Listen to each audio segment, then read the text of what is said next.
You're listening to the Quit Your Job and Get Creative podcast, where we talk about quitting your unfulfilling job and pursuing your creative entrepreneurial dreams. My goal is to help you realize earning a living doing what you love is possible for you. You'll hear stories of women who have quit their 9-to-5 jobs and started their creative businesses. You'll learn how they did it, the ups and downs, and secrets to success. I believe that you are good enough and capable to live out your dreams. I'm your host, Jocelyn Clarkson. Now, let's get started.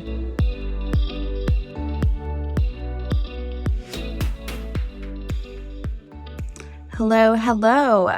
Welcome to another episode of the Quit Your Job and Get Creative podcast. I'm your host, Jocelyn Clarkson.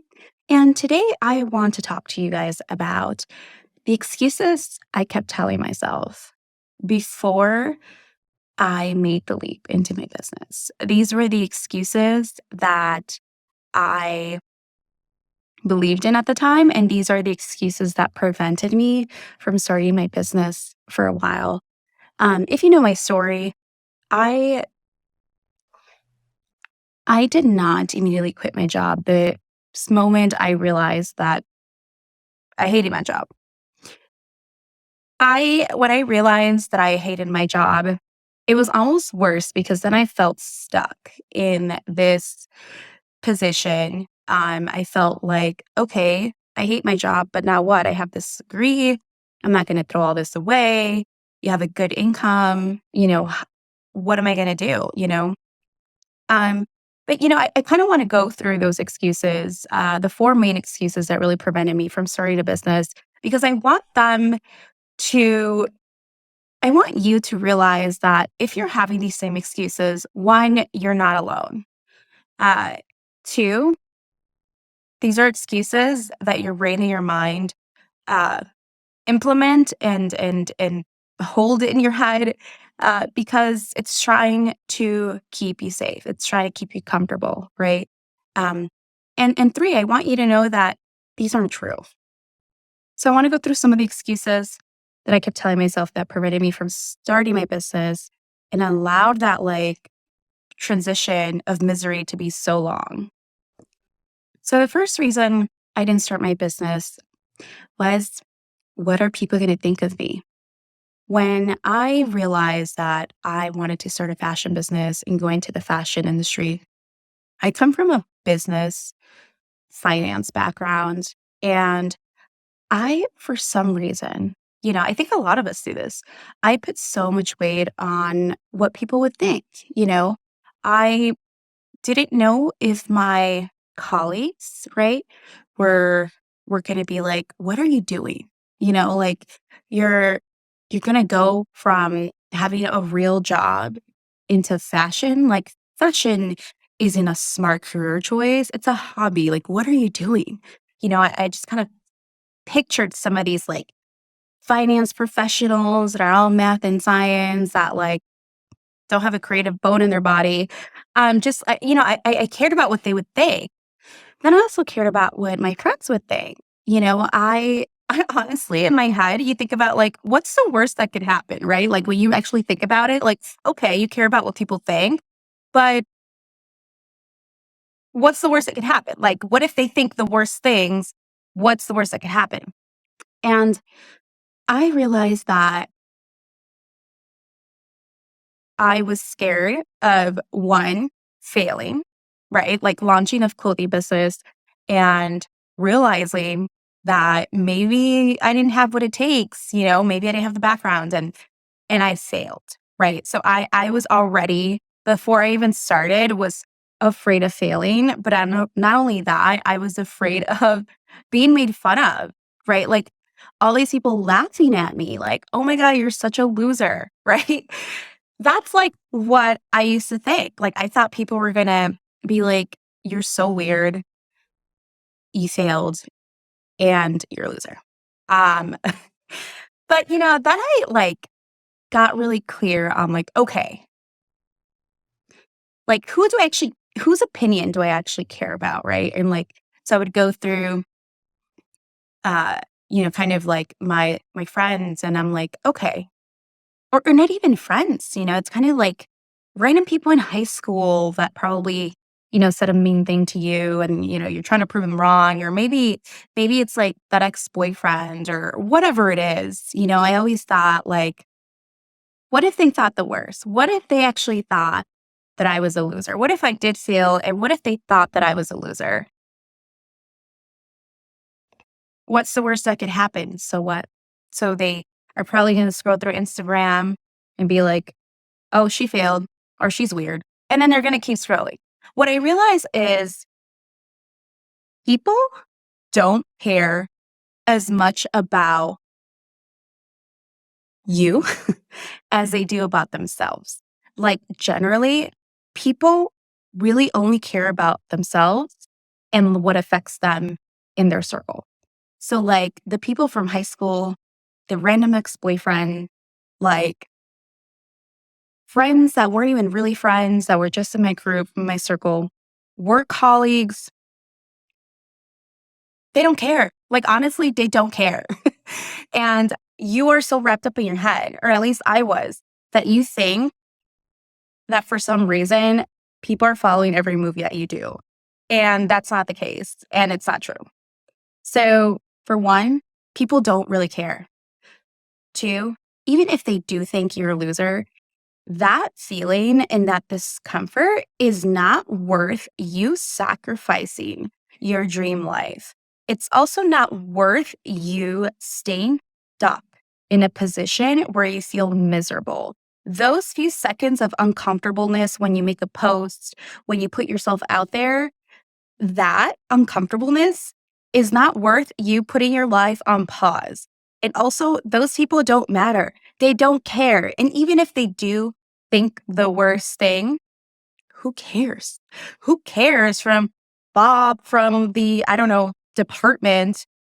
Cares? Who cares about Sally from high school who, you know, just didn't even graduate? Like, who cares? Like, honestly, who cares? So that was one reason why I didn't pursue my business. It took me so long because I cared what people would think. Yes, I cared what each and every one of you. And one thing that I did find once I did launch my clothing brand, Swap and Shred, I got so much support, like so much support. And I'm so like almost disappointed that I didn't think about the support that I would receive. Instead, I thought about like people laughing at me and making fun of me.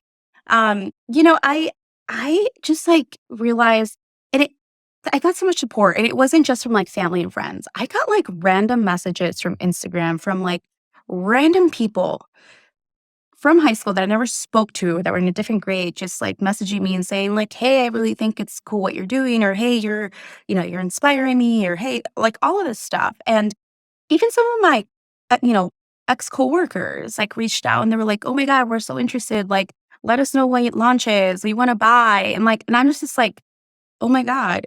Like people love to support other people. Um, you gotta hang around with the right people, but you'll be surprised how much outpour of love you get once you finally put yourself out there, once you're vulnerable, once you go after the life you want. Because I think a lot of people want that for themselves, but they don't know how to do it. So if they can see someone do it, then they're going to cheer you on and see how they can help.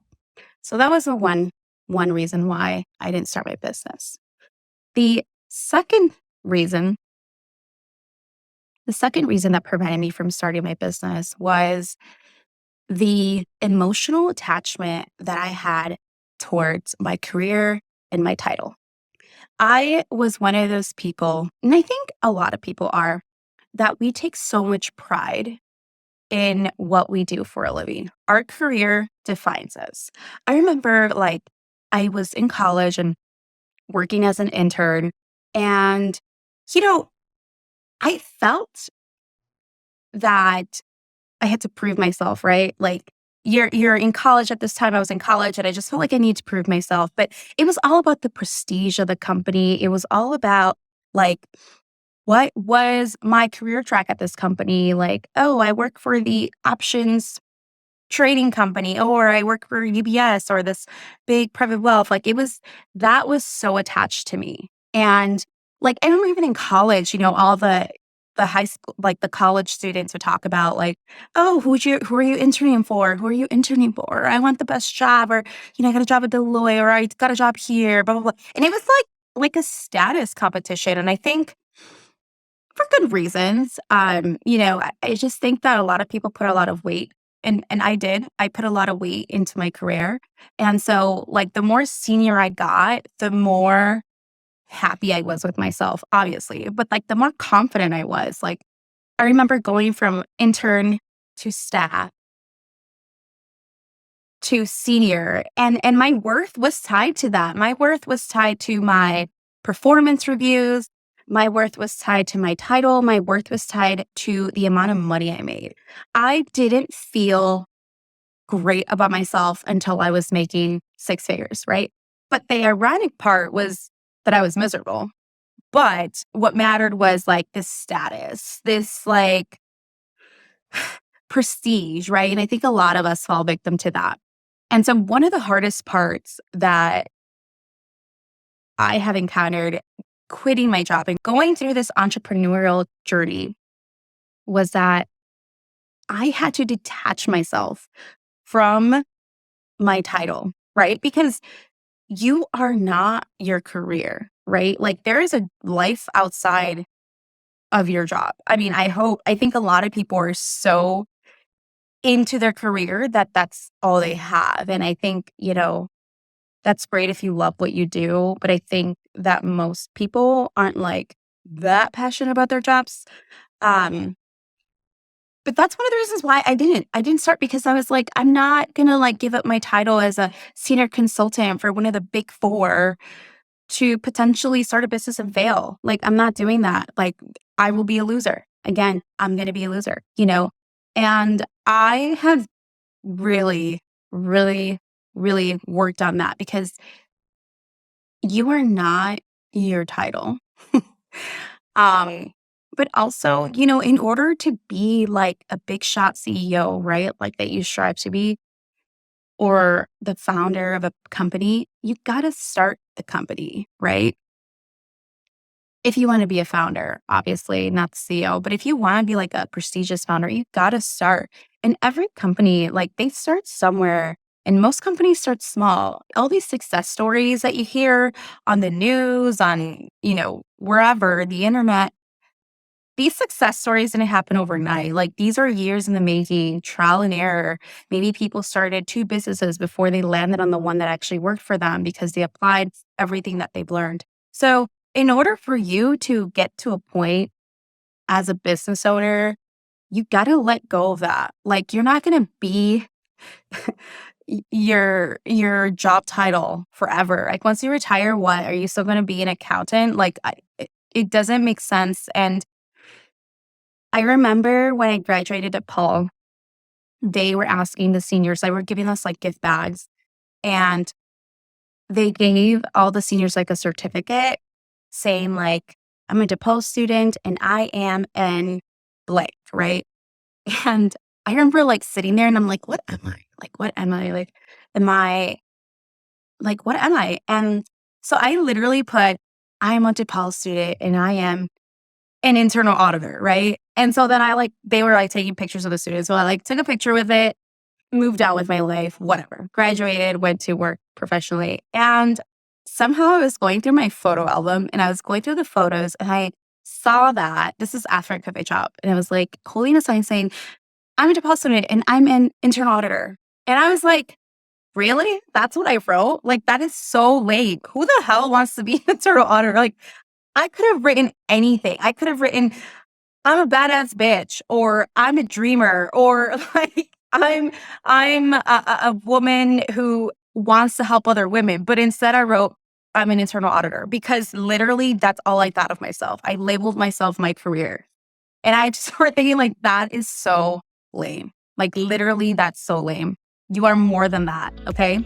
Hi, gorgeous listeners. I have exciting news to share. If you're an inspiring entrepreneur who has been thinking about starting your business and ultimately quitting your job, but you're having trouble figuring out how to get started on your business, and how to leave your job feeling fully prepared, then listen up. I am working with a select few aspiring entrepreneurs to coach them into starting their businesses and preparing them to quit their job the right way. My mission is to empower women to follow their dreams. And what better way to accomplish that than by doing just that?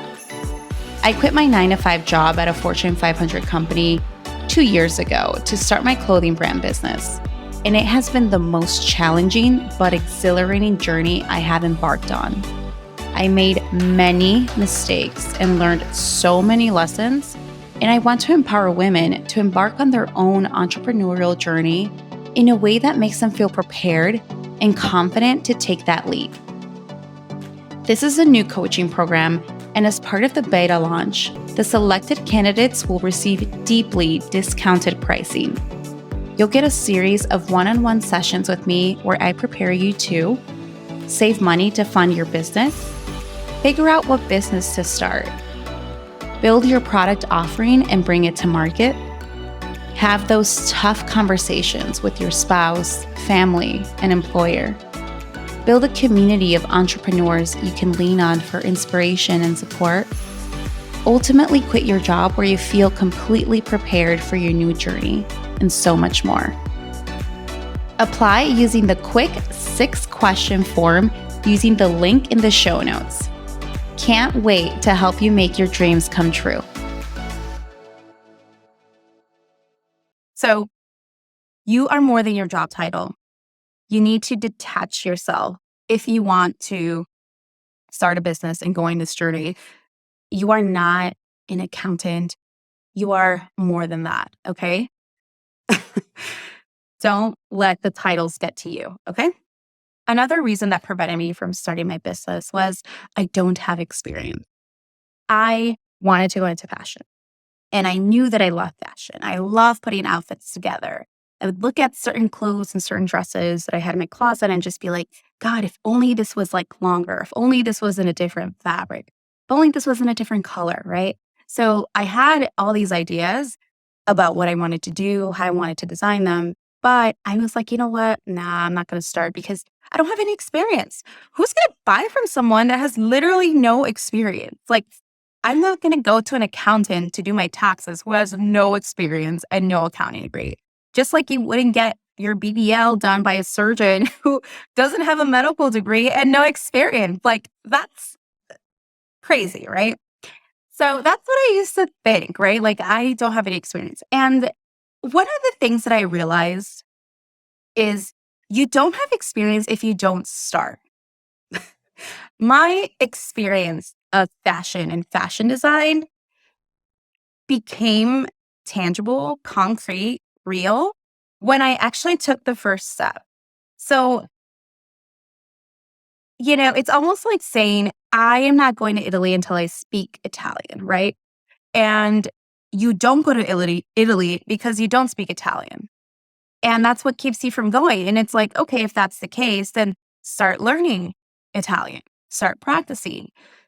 And the best way to learn a language is to immerse yourself into the culture. Like, talk about learning Italian by living in Italy for a month. Like, take that. You're going to learn so much more than you would in a textbook. So what I'm trying to get at is that's not an excuse to keep you from starting your business. I think that there are many steps that you can take, especially if you don't have experience. One of the things I did was I signed up for a fashion design class. I was like, fine, I don't have experience, but you know what? I'm going to take this class 2 hours on a Saturday. Why not? And oh my God, I learned so much in those 2 hours, like literally so much. And not only that, I made connections in the fashion industry because the person teaching the fashion class used to be a fashion designer. And in the class studio, there was like another fashion designer there. And so I connected with the other fashion designer and she connected me with pattern makers. And it goes on and beyond. I think that the excuse of not having experience is just that, an excuse, right? So I challenge you to really look at what industry you're trying to break into, whether it's yoga, cooking, fashion, and search for classes around that topic in your area, whether they're in person or whether they're virtual. If you can't find anything, look for courses online, like things that have already been pre recorded. Teachable is a good place to start. Masterclass, just immerse yourself. Join Facebook groups and message people directly, ask questions and just say, hey, can we hop on a Zoom call or can we meet for coffee if they're by you, and ask them how they did it. And then ask them if they recommend someone that you talk to, someone else. And if you keep doing that, you're going to build a network. And that network is eventually going to be the people who help you get there. But in order for you to get experience, you have to do that, get experience. So start somewhere, take a small step. Those small steps will always lead somewhere. Another reason that prevented me from starting my business was thinking that I wasn't good enough. I think that, it's imposter syndrome. It's about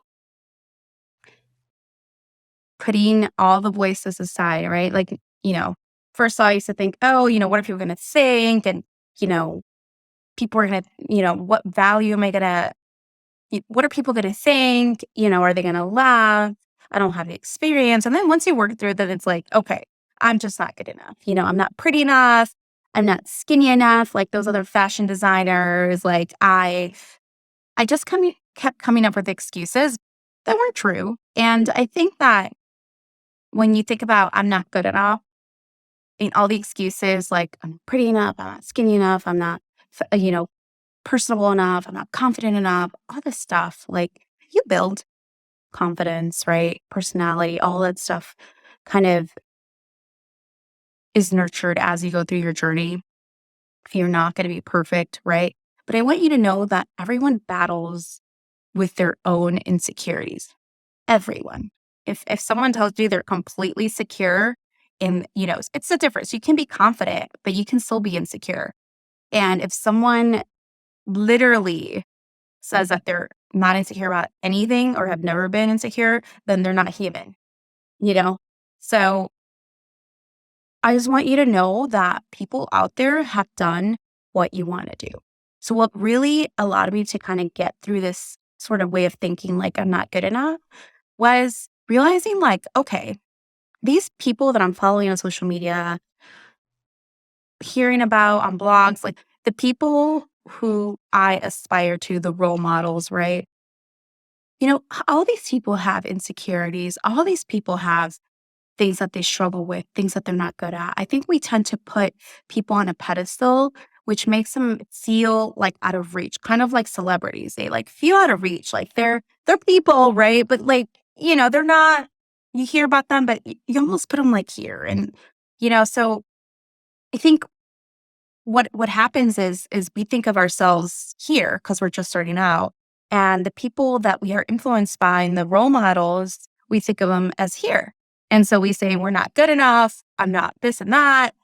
But reality is, we're all human, right? You're in the same level as them in terms of insecurities, in terms of strengths and weaknesses. And, you know, there are people out there who are dumber than you, like uglier than you, not the same size as you, smaller, bigger, whatever it is, that have done what you want to do, right? So why not you? You think about, see all the people that have become famous and like rich. I think about like Jersey Shore, like those people have a show about them. They make money off of that. Like, and those people can be successful. Like, why not you? You know, if like Kylie Jenner can make a tequila company, why not you? I mean, like these people didn't go to business school. So I want you to think about like the people you are influenced by and think, why not me? Why can't that happen to me? Why not? And I want you to realize that everyone has their own insecurities, and you thinking you're not good enough, like I did, isn't true. You are just like all those other people, right? In terms of human level, right? Like you are some people are not better than you. I don't think that people are certainly better than others. I just think that some people make the best out of what they have, right? Their resources, or they seek them. So seek out those resources, right? Like, if you don't think you're good enough, this goes back to the previous point I said.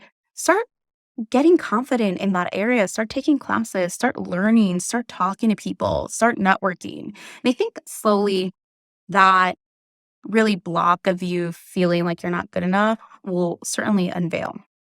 But for me, I had to work through. I really didn't think I was good enough. And then I immersed myself in the fashion industry, and I realized that there are other designers like me who don't know how to sew, who don't know how to do X, Y, and Z.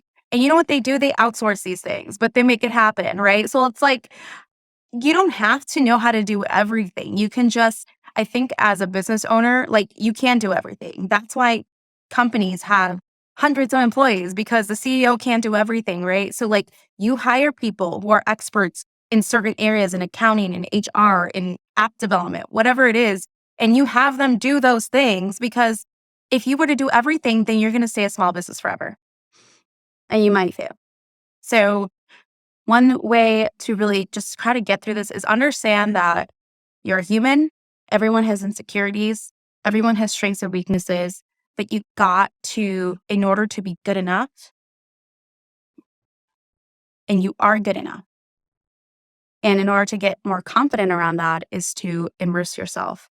Immerse yourself, for example, in Italy. Immerse yourself in Italy. One way to learn Italian is to fly to Italy, right? So immerse yourself in that industry, in that field that you want to do. Start today. All right, guys, I really hope you enjoy this. I love being vulnerable, and I love sharing, the reasons why I didn't start my business. I felt like this is an important episode, because I think that to the listeners listening, I want you to know that you're not alone. And if you've had any of these thoughts, I want you to know that this is your brain trying to keep you safe. And that is not a way to live. You have to get past those. You have to really understand what's going on and be like, okay, I have control over my thoughts. Like, these are just thoughts that are just trying to keep me safe.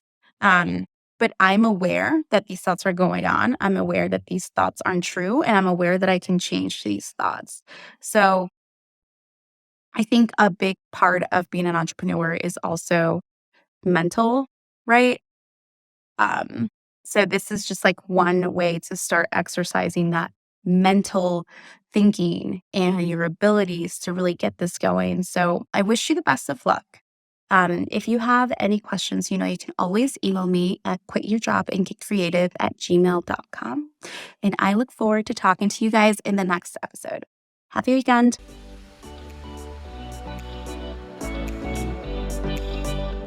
Thank you so much for listening, and I hope you found this episode inspiring. I know getting started with your entrepreneurial journey can seem like a big task, but I am here to help you. I created a free guide with actionable steps on how to get started. Click on the link in the show notes and drop your name and email to have it delivered straight to your inbox. Have a beautiful day.